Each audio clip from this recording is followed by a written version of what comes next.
Today we're going to be talking about the compare and contrast essay outline, and that's the assignment that you're going to be working on. But before you start working on that, I want to give you a few important bits of information and tips that will help you be successful on this outline assignment. So the first thing you're going to want to do is go to your gradebook. And now this is a gradebook from an old class that I taught, so you'll see some things that you haven't done yet. But you're going to click on your gradebook and you're going to scroll until you find the compare and contrast essay thesis statement and topic sentences. Okay, there you'll see your grade for it. And now this is important. Even if you make a 30 out of 30, that doesn't mean that you wrote this amazing, fantastic thesis statement and these wonderful topic sentences and everything's perfect. Okay, what that means is that you submitted an attempt. You must click on this purple box right here. That's where you're going to find your feedback, and that's going to help you know what you need to make changes in order to improve your thesis statement and topic sentence. And it's really important that you do this because those changes are going to really help you out and help your essay be successful. So definitely read the feedback that I gave you. So you'll click on this purple box, and that's going to take you to where you submitted your thesis statement and your topic sentences. And then you'll see your grade again, and you're going to click on the purple little comment box again. And that will take you to your feedback. So each of you will have feedback. If it looks good, I'll let you know everything looks good. You can go forward. If you need to make some tweaks and changes, I'll also tell you what you need to do for that. It is so important that you use that feedback. So once you've read that feedback and you've made some tweaks and changes, then you will go back to the outline, and the first thing you're going to fill out is your thesis statement and your topic sentences. So I'm going to show you how I would do that. So right here on this PowerPoint, I have my thesis statement and my topic sentences. So I'm just going to copy and paste those over. Now remember, if you have feedback, you can't just copy and paste. You might need to copy and paste and then make some changes to tweak your thesis statement or your topic sentence. So I'll do the same for my topic sentences. I'll just show you the first one and then I'll do the rest. Okay, so I'm going to copy this one over, and I'm going to put my topic sentences in the same order that I presented the information in my thesis statement. So this topic sentence, as you see, is about atmosphere, which is what I talk about first. So that will be the topic sentence for my first body paragraph. Make sure you do those in the same order. Okay, and you'll do that for each of your topic statements. So once you've done that, you're going to have kind of the skeleton of your paper, the backbones. The thesis statement and the topic sentences are the support for the rest of your paper. It guides you for what the rest of your paper will cover. You can also go ahead and fill out these things. What two subjects are you comparing? So we're going to say movies at the theater versus movies at home. And then you'll also write what your point of comparison is. I'm going to put atmosphere here. Okay?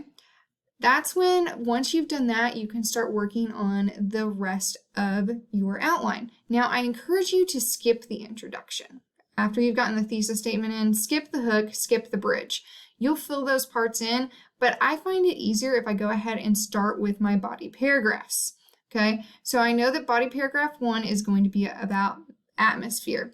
And here when it says subject 1 details, subject 2 details, that's where I'm just going to go into information about the atmosphere of watching movies at the theater versus staying at home. So here is where so subject 1 detail would be where I go into detail about watching movies at the theater. Details. That's where I would answer questions like, what is the atmosphere like at the theater? Okay, I'm not going to be asking the questions, I'm going to be answering them with what I write. Then for subject 2 details, that's where I would go into details about watching movies at home. And that's where I would answer the question, what is the atmosphere like at home? Okay, and that's just where I go into details about atmosphere. Okay, and you'll do that until you have enough details, enough information where you've shown what the atmosphere is like in the theater versus what the atmosphere is like at home. Then you need to make sure that you have a closing sentence, okay, where you wrap things up. So you might say something like, therefore, watching movies at the theater is more enjoyable than watching them at home because of the atmosphere. Okay, so you see that I've wrapped it up by putting my two topics in there and making a conclusion about the atmosphere. Okay, make sure you always end with a closing sentence. Then you'll go into your second point of comparison. You'll have copied over your topic sentence. You'll have put your point of comparison here, and you'll just repeat the process. Once you've finished your outline or your body paragraph outline, that's when you can go back and you can do your introduction. So you can include a hook. This is where we are going to grab the reader's attention. Okay, how are we going to get them interested in our topic? So that's what a hook is. We somehow grab them into our paper, get them interested. And then what the bridge is, it sounds like it might be complicated, but all you're doing is you're providing a sentence or two that help the reader transition from the hook to the thesis statement to show their connection. Okay, so that's really important that you grab their attention, but your attention grabber might not directly perfectly relate to your thesis statement, so we have to bridge the reader to show them our train of thought, how these two things connect. From there, once you've done that, you already have your body paragraphs outlined, you'll go to your conclusion. First, you're going to reword your thesis statement. Remember, you are not going to copy and paste it. You need to put it in a different way, an interesting way that's different from the beginning. And then you're going to summarize your main points. So any main points you made throughout the paper, go ahead and summarize them there, and then you can leave readers with a final thought.